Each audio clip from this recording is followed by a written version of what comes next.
What's up, guys? So it's week 4, day 1, and if you've seen before, we already know what we're doing. We're going to be doing primary deadlifts. Today we have 2 singles at 88%, but that works out to be around RPE 6-7. So we're hoping to go above 88% since we did about that weight 2 weeks ago when the program said it was going to be 87%. So we're looking for a slight increase over that. I have a number in mind of what I'm hoping to hit, but we'll just kind of warm up and see how things go. And then after that, we got 3 board bench, so heaviest bench of the microcycle, so heaviest bench of the week. And then we'll do some SSB squats and some accessories after that. But we're going to start working up and see how it goes.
All right, so just wrapped up my 2 singles on deadlift. I did them both at 551 pounds or 250 kg. They both moved pretty well. On the second one, I missed my grip a little bit, but I was still pretty happy with how it moved. Looking back on it, even though it felt kind of wonky, I set my right hand a little bit too far in. My pinky was actually on the spoon. Now we're moving on to bench, 3 board bench. We're gonna do the same thing as usual, warm up full range. And today we're going to increase the weight a little bit, hopefully, as long as everything feels good, as we warm up, and then we'll throw the block on.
All right, guys, just finished up my 3 board bench. That went pretty good. I ended up doing 308 for a single full range of motion, which is most I've touched in 4 weeks for full range, which is pretty cool. Recorded it in slow-mo, so I didn't get to watch it back, but it felt decent. I still gotta get that groove back of going all the way down. But I've been supersetting my sled work in between bench sets because I have 5 sets, and I only have one more set of the sled work to do now, so I can hurry up and get these SSBs out of the way. Trying to get my sessions on a better pace because I've been really lagging lately. Anyway, here we go.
What's up, guys? So we're back at home. Recap this session real quick. Today we had deadlift singles. The program said 88% for 2 singles, no back downs after that. 88% was 527-ish based on my max or my previous max from about 4 months ago. Just like I've been doing with a lot of the lifts. If you put that into like an RPE chart, that comes out to about a 6.5 RPE. So the goal was to move it at 6.5 or 7 tops. So I calculated based off of my estimated 1 rep max from this whole block, and we took 551. I was ready to drop the weight or not even take that high of a weight if needed. But when I was warming up, everything was just smooth. Lately, I've been able to tell pretty good how the day is going to go on deadlift once I get to 4 reds, 485 pounds, 220 kilos. I hit that one. I looked over my buddy and I was like, damn, that moved really, really well. So I knew we were going to just go for the 551. And looking back at it now, I mean, I probably could even have gone 560. But we're still really early in this prep. We don't want to peak too early or anything. As good as everything was feeling, it would have been awesome to like just load 606 and get a nice little PR or something. But I'm really happy with that. Onto bench, we had our 3-board bench. So today I changed which day I'm doing my day 1 training on. It's a day later. My 3-board bench day, while it's I guess the heaviest day because it's limited range of motion, so I can go heavier. This whole block has consistently been my weakest day. Since I'm doing my day one training on was a Sunday before, but now it's a Monday, I'm not really concerned with Monday being my strongest day. Like that's not something we want to try to line up for peaking. So if you look at my split right now, I train Monday, Tuesday, Thursday, Friday, and what I think we're going to try doing is putting this 3 board bench heavy, something like 4 sets of 3 or something like that, 2 days before what is going to actually be my primary day. I really think that that is going to be the move.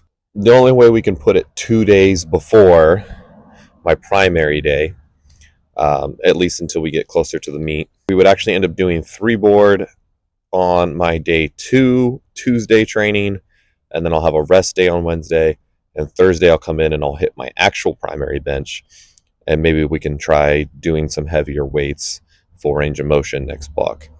Anyway, these are all just ideas swirling around in my head of how to get my bench feeling strong and consistent. And then we hit our 4 sets of 5 of tempo pause SSB squats, and man, I really chumped some of those pauses. I was feeling pretty tired. I was rushing to get done, and in my mind, when I'm rushing, that means I'm also rushing the pause. I tried to hit it really good on a couple of the sets, but it probably could have been better. So I've been kind of wondering about the SSB squats because of the poor comp squat performance last day 3, that there may be too much fatigue from these SSBs carrying over into my comp squat day. That may or may not be the case. So I wasn't ready to just pull back today just to see. I wanted to see if that would repeat. So I did go up in weight like I was planning, just another 5 pounds, I think it was, from the week before. And it actually felt easier, but that could have been because I was jumping the pauses a little bit. But basically what I'm getting at is we'll see in a couple of days if that fatigue is it carries over to be too much on my comp squat day. And at which point I'll know to either somehow put more distance between the SSB squats and the comp squats, or I need to pull back on them and not push them as hard. But we won't know the answer to that until I do my comp squats in a couple days. Anyway, so that's about wraps up the session. We did the crossover sled as usual, the eccentric single leg extensions as usual. But as always, please make sure to like, comment, subscribe, all that good stuff, and we'll catch you on the next one.